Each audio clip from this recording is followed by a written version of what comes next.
Hey y'all, welcome to Camirra's Kitchen. Today we're going to be making a delicious turkey meatloaf, some mashed potatoes, southern smothered corn, as well as some broccoli. This is going to be easy and simple meal, and y'all know it tastes good. Okay, I ain't even got to tell you. Now the first thing I'm going to do is start out with my meatloaf.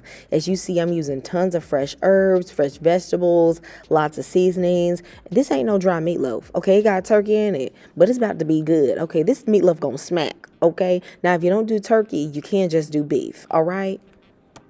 The first thing we're going to do is start off by sauteing our vegetables. Now, I know some people don't like to do this, but I just prefer to cook my vegetables first, at least a little bit. So I heated up some olive oil on medium heat, and then I'm going to throw in 1 onion and half of a bell pepper that I have diced very small. You don't want to cut them big because if you do that, it will make it so it's going to be harder for your meatloaf to stay together. It's going to make it a little bit more crumbly. So go in there and saute this for about 3 to 4 minutes. I love using fresh herbs in a recipe like this. I'm going in with 2 stalks of like fresh oregano. That's about maybe 2 tablespoons. But if you don't have fresh, you can maybe use about a teaspoon of dried oregano. And then I'm putting in 3 tablespoons of fresh cut parsley. And I'm going to saute this for 30 seconds. Not only is this going to add flavor, but it's going to add a vibrant color to your meatloaf and just make it so much more appetizing. Now, I am not someone who likes to dirty up a lot of dishes when I cook, especially on a meal like this. So I'm just going to take my turkey and I'm going to push it to the side.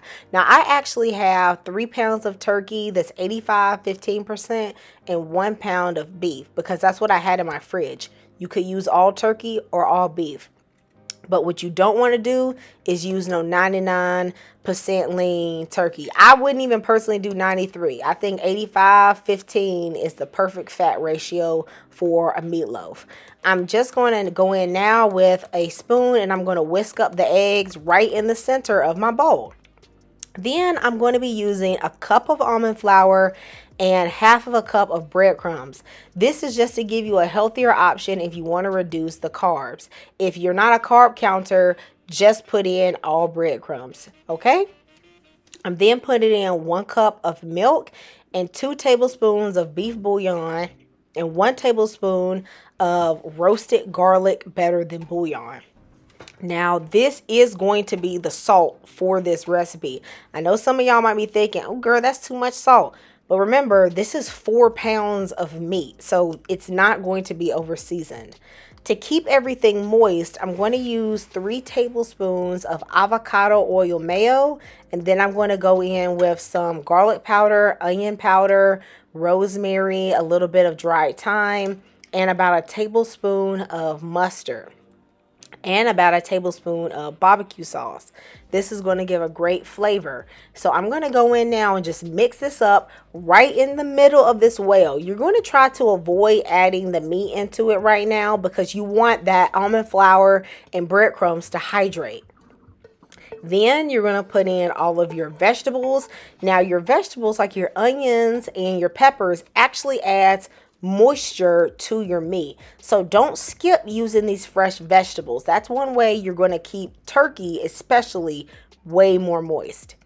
I'm also adding 3/4 of a cup of Parmesan cheese. This is optional. This helps with the binding and just adds a nice little flavor. But if you don't prefer this, you could leave this out and it's going to be very good. Now I'm going to slowly start incorporating my meat with the other ingredients, and I'm going to use this paddle to do it. Now at the end, you're going to see me use my hands, but you don't want to over mix your meatloaf. It could get a little bit tough, but I'm going to be 100% honest with y'all. No matter how much I mix it, I'm sure enough going to form it into a patty, bake it, and eat it.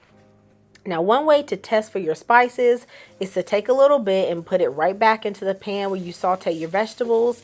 You know, just cook it and then you can give it a taste if you need to adjust your seasonings. Now, mine was perfect, so I didn't do nothing else to it. Okay, honey? Now, I'm going to make 2 meatloaves. Okay, 2 pounds each. Of course, if you only want 1 meatloaf, you just have this recipe. I do mine on a foil-lined baking sheet for easy cleanup. All right. And one of the reasons why I like to make more than 1 meatloaf at a time is because meatloaf freezes really, really well. I love to make 2 of them and then cut them into slices, and then I'll freeze them individually. Then I'll wrap them in foil and put them in a freezer bag.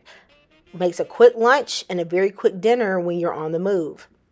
So that my sauce does not run off my meatloaf, I like to make a little bit of like a, kind of like a well in the middle of each loaf. That will hold some of the sauce in place, and so all the sauce won't run off to the side. I know some of y'all have seen it, you make a meatloaf and then the sauce just be slipping, sliding right off. You're not going to get that if you do this tip, okay? I'm going to now put this in the oven at 350 degrees for 45 minutes. While that is cooking, I am going to start putting together my topping. Now, this ketchup is unsweetened and it has a lot less sugar and carbs than typical ketchup. So I would suggest you use this one if you want to reduce your sugar intake. I'm putting in half of a cup of this, and I just got this from another bottle that I have in my kitchen. Now, I have yet to find a barbecue sauce that is sugar-free that I like. I just don't prefer some of them. So I'm going to put a half of a cup of this one in there. I feel like you still, got to strike a balance between health and taste. Y'all let me know what y'all think. Okay, now I do like this brand's sweet chili sauce. So I'm putting in 2 tablespoons of that, and then I'm going to add about a tablespoon of mustard just to give it a little bit of tang, and about half of a teaspoon of that W sauce. Now, of course, if you don't want to use, a sugar-free chili sauce and stuff like that, just use the regular one. That tastes fabulous. But if you want some alternatives, that could work out for you. After my meatloaf has been cooking for 45 minutes, that is when I'm going to top it with this sauce. I'm going to go in there and I'm going to put the sauce on, and then I'm going to cook it for an additional 30 minutes just so the topping can get nice and brown. However, you are going to see that in those wells you've made in the middle, okay, it's going to be all juicy up in there, okay? You don't want to put the topping on all that juice. So just take a turkey baster, take your spoon, or even take a little paper towel and just get that, juiciness off the top, because you don't want it to mix with your topping, and the topping gonna get loose and it's gonna start running and it ain't gonna be right. Okay, they're gonna talk about you. Say you thought your meatloaf was good, but your topping wasn't right. Okay. And y'all know the topping be part of the best part of the meatloaf. You get that little sweetness on there, and don't be trying to make no meatloaf sandwich. Oh my gosh. Okay, you definitely gonna want that topping. So once I get this all on there, I'm going to stick it back in the oven for 30 more minutes. Now, technically, your meatloaf is supposed to be at 160 degrees internal temperature. But I know most of y'all ain't got no meat thermometer. And so y'all going to do what I do, which is just take a little knife, and I'm going to cut it in there and see if it's pink no more and if the juices run clear. Okay, y'all know what to do. Now, check this out. Y'all know this meatloaf is juicy. It's juicy. Come on now. Amen. Now I'm going to wait 10 minutes to cut it. And while that's going on, I've been boiling some water for my mashed potatoes. I'm putting in some salt. Okay, you better put in like half a tablespoon of salt into that water, because the potatoes are bland as ever. Now, once they finish cooking, okay, I'm going to add in 3 tablespoons of salted butter, about a half a cup of heavy cream, and I'm also going to put in about 2 tablespoons of sour cream, and I'm going to warm this up. Then I'm going to put in salt and pepper to taste. Add a good amount of salt, because at the end of the day, potatoes really taste bland. You can add more butter, add whatever you need to get these potatoes to be to your liking. Now, I'm going to be cooking them and mashing them on like low heat. That's going to make sure that the potatoes stay nice and creamy, okay? And at the end, I go in and just add a little extra butter. Y'all know I like butter, okay? And then perfect potatoes. Now, to go with this, I'm going to do some smothered corn.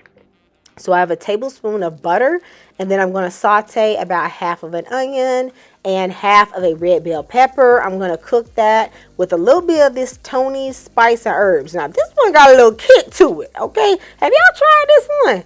Baby, this one had a little flame on it. All right, now it won't overwhelm it, but it was good. But, when I ate it, I was like, okay, what you doing, Tony? Okay, calm down, And then I'm going to go in with a teaspoon of my salt-free Cajun seasoning. And I'm going to saute this for about a minute just to make sure everything is nice and wilted. I'm then going to go in with 1 tablespoon of flour. It is smothered corn, and so the flour is going to help make a gravy. You got to toast this for about 1 minute, stirring it continuously to get out that raw flour taste. I am using 12 ounces of frozen corn, and I am not defrosting it before I put it in here. I'm going to add them in frozen and just cook them until they have defrosted. If you're using canned corn, drain the corn and reserve the liquid. Put them in like this, stir it, let the corn warm up, and then you can use the liquid from the corn to make your gravy. Since I have frozen corn, I'll just be using some water. I then put in half of a green onion, and I just toasted that a little bit because I don't want a really raw onion taste. And really, I just added enough water until the gravy was made. In total, I probably added about 5 tablespoons of water just until I got a little gravy on my corn. Of course, for some flavor, y'all know I love some chicken better than bouillon. I ride or die for this stuff. Like, they should be sponsoring me, okay? Somebody tell them, okay? Because y'all know I be promoting them. I'm going to go in with a little bit more of this Tony's spices and herbs, some white pepper. I also ended up putting in about a tablespoon of heavy cream. That's optional though, but I think it just rounds everything out. And then I'm putting in 1/4 of a teaspoon of my Vegeta. I'm going to link that in the description box. And just like a teaspoon of honey. This ain't sweet, I promise you, but it's just going to enhance the flavor. And then I'm just going to let that cook for 1 minute. And baby, you got you some banging smothered corn. Yes. Now I'm going to be totally honest with y'all. For broccoli, I like this broccoli florets frozen from Costco. I will open this up. I'll pop it in the air fryer at 350 for about 7 minutes. And then I will put sometimes butter and salt on it. But most of the time, I just eat it like it is. Okay, because I have enough fat in the meal. So I'll just take this as is. And baby, that's all I want to do. Because really, this is going to be crunchy. I promise you, you will think that you just steamed this fresh. This is a great method. Okay, now y'all tell me, is you making this meal? I know you gonna make it. This is so good, so classic, so easy. I hope you remember that I love you and Jesus loves you, and I'll see you next time at Camirra's Kitchen. Goodbye.